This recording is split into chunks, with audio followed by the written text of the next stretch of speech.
Mirror signal maneuver. What can driving instructors teach physiotherapists about empowerment by Mike Stewart. An unexpected frozen beard is a strangely memorable experience.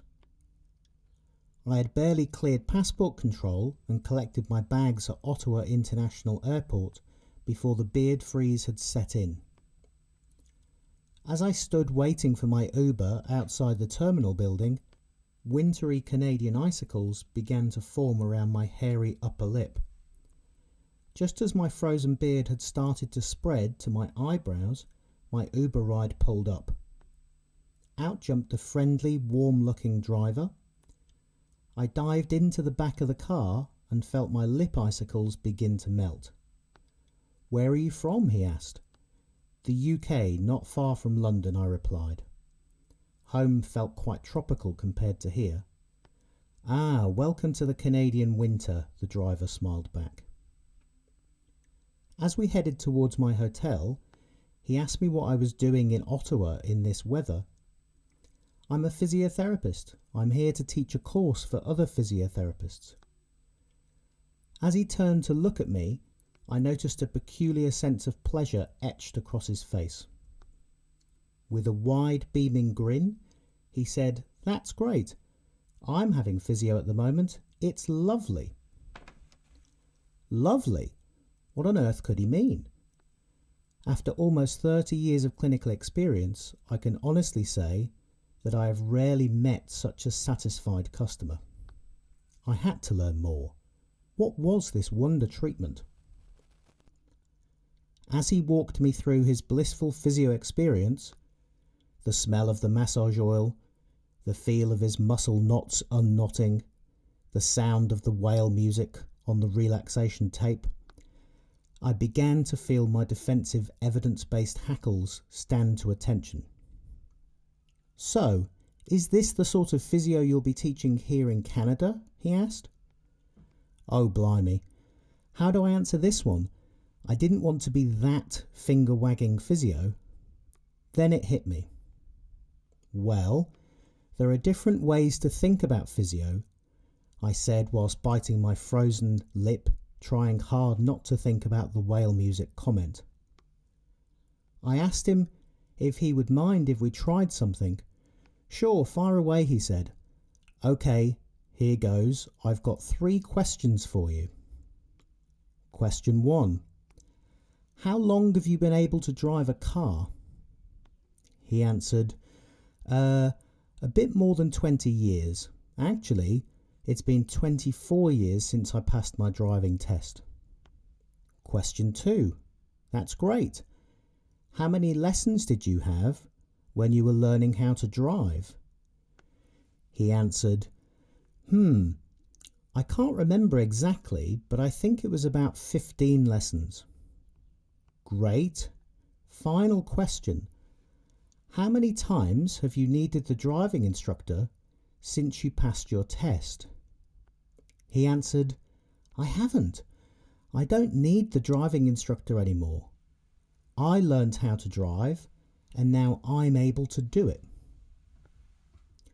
Maybe it was the cold, maybe it was the jet lag, whatever it was, I seem to have found a way to communicate a fundamental difference between the lovely, if not somewhat passive approach to physio my driver had experienced, and the active, empowering approach to physio that I was aiming to teach whilst visiting a very frozen Canada.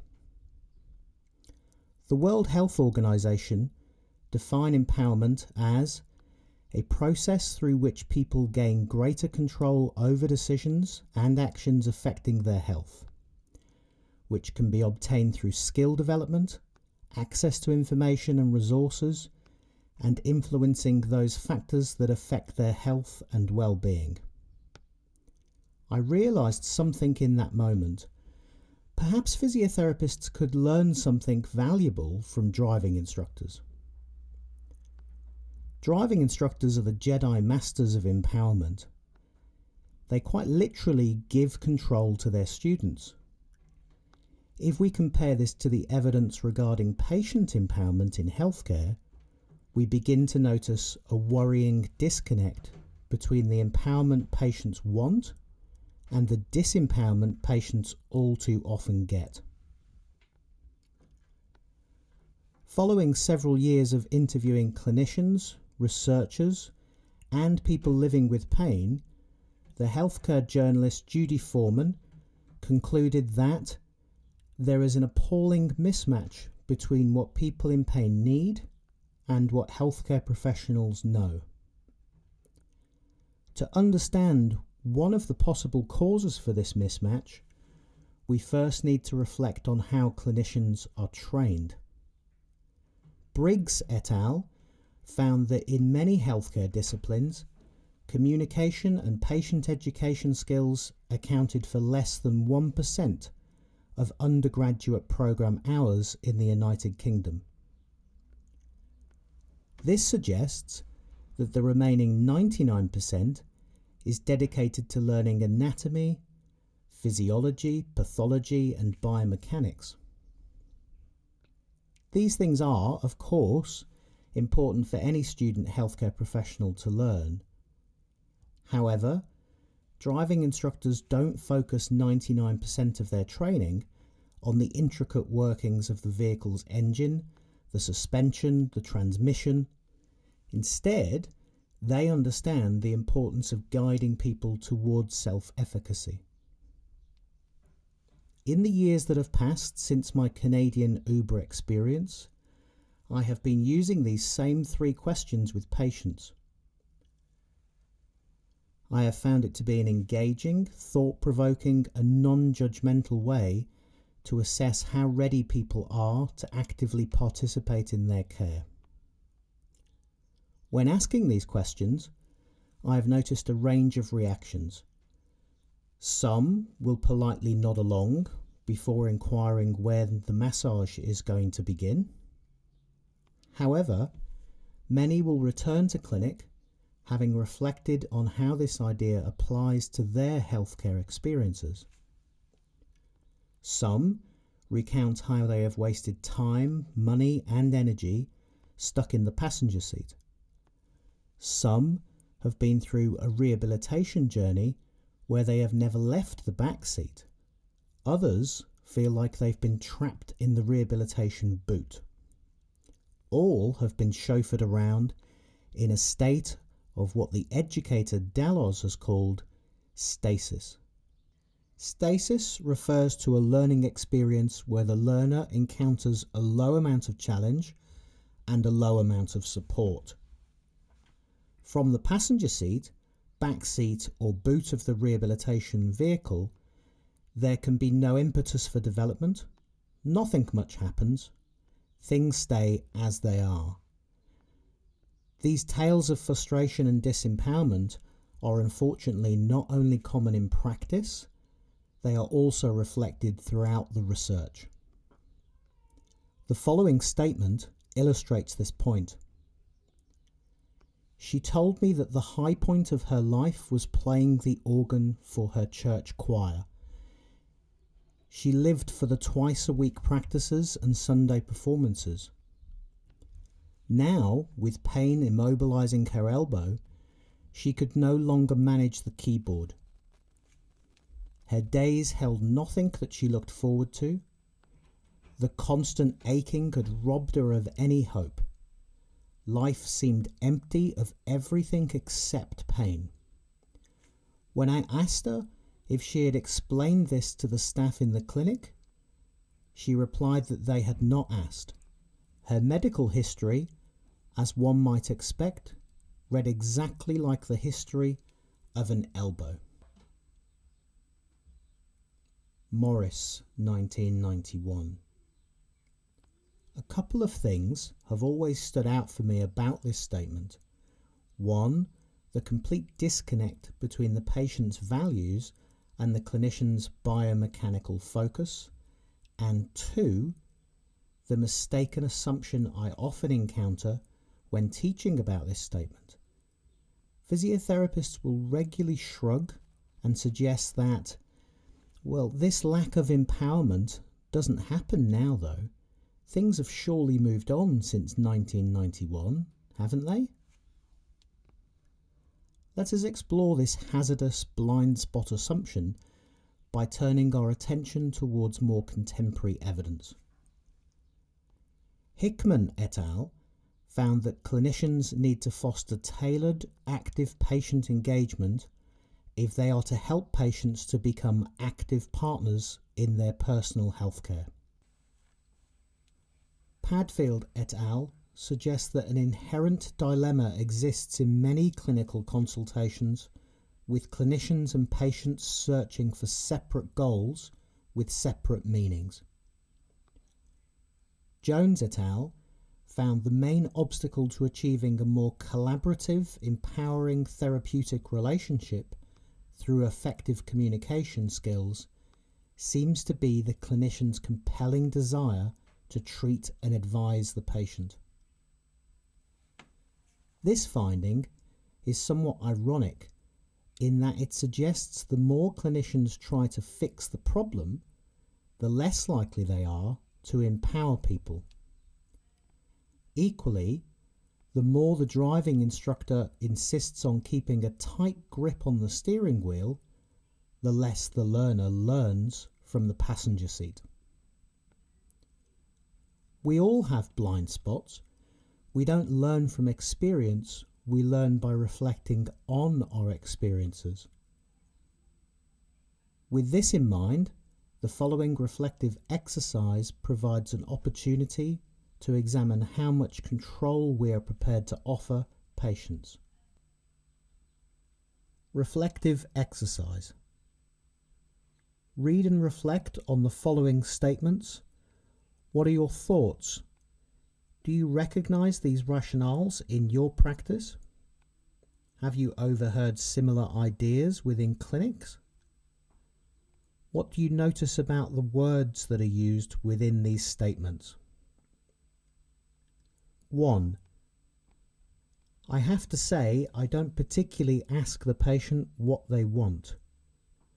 I think giving them so much choice, they can often get confused. It is almost too much for them. 2. I must admit, for every patient I have coming in through my door, I pretty much will always give them exercise. I don't think about it too hard. It's just part and parcel of the package that I like to give. 3. Overall, the physical assessment plays a very large role in the choice of exercises. I tend to work out what I think is best. Adapted from Stenner et al.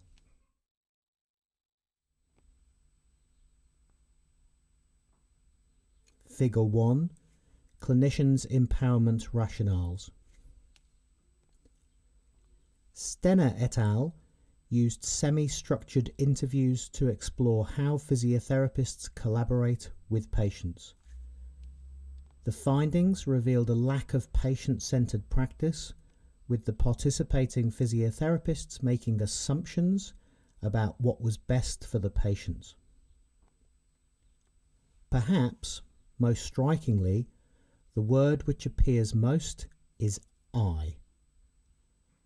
Communication throughout physiotherapy consultations has been found to be predominantly therapist-led and paternalistic, with patients left feeling disengaged.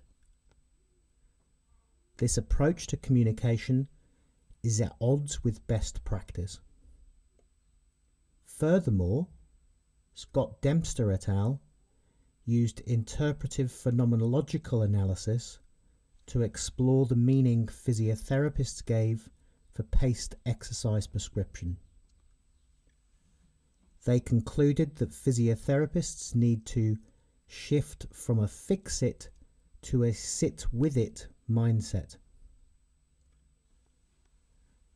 After years of steering patients where I wanted to take them, something had to change in my practice. My master's degree in education was the catalyst for this change. It helped me realize that I'd been trying my best to empower and educate people, but without the necessary knowledge and skills to optimize this empowerment and education. Let us try something. I have 2 questions for you to answer. 1. Raise your hand if you teach people things every day in your practice. This does not have to involve plunging the depths of pain neuroscience education. It might involve teaching people how to do an exercise or how to use a walking stick, perhaps. 2. Now raise your hand again if you were taught how to teach. Having spent 10 years asking these questions to clinicians around the world, I am assuming that the majority of you listening to this only raised your hand for question 1. De Breen argues that patient education forms a significant component of modern-day healthcare, yet despite this, educational skills are merely assumed in healthcare settings, with many clinicians having a limited toolkit. If healthcare professionals are teachers without teaching skills, this suggests a fundamental dilemma. Without an understanding of the complexities of education, clinicians will likely remain unable to empower their patients. Without teaching skills, we are unlikely to recognize the delicate, dynamic balance that exists between how much to challenge people and how much to support them. Equally, we cannot begin to comprehend the reasons why patients sometimes become blocked when attempting to learn something new. The Latin word for education is educare, meaning to draw out that which lies within. Empowerment begins with an understanding that the answers to people's problems often lie in their words, not ours. Or, as Socrates would say, to find yourself, you must think for yourself. When learning to drive, we are taught a clear 3-step process when beginning any journey.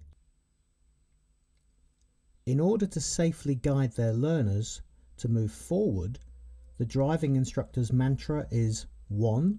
Mirror, 2. Signal, 3. Maneuver. I would suggest that a helpful equivalent in healthcare is to 1. Listen, 2. Find out what people want, 3. Guide them. If physiotherapists are to empower vulnerable people living with pain, we must first be prepared to lose some of our own power. For the patient's power to rise, the clinician's power has to fall. Like the driving instructor, we need to relinquish control and give the patient the steering wheel.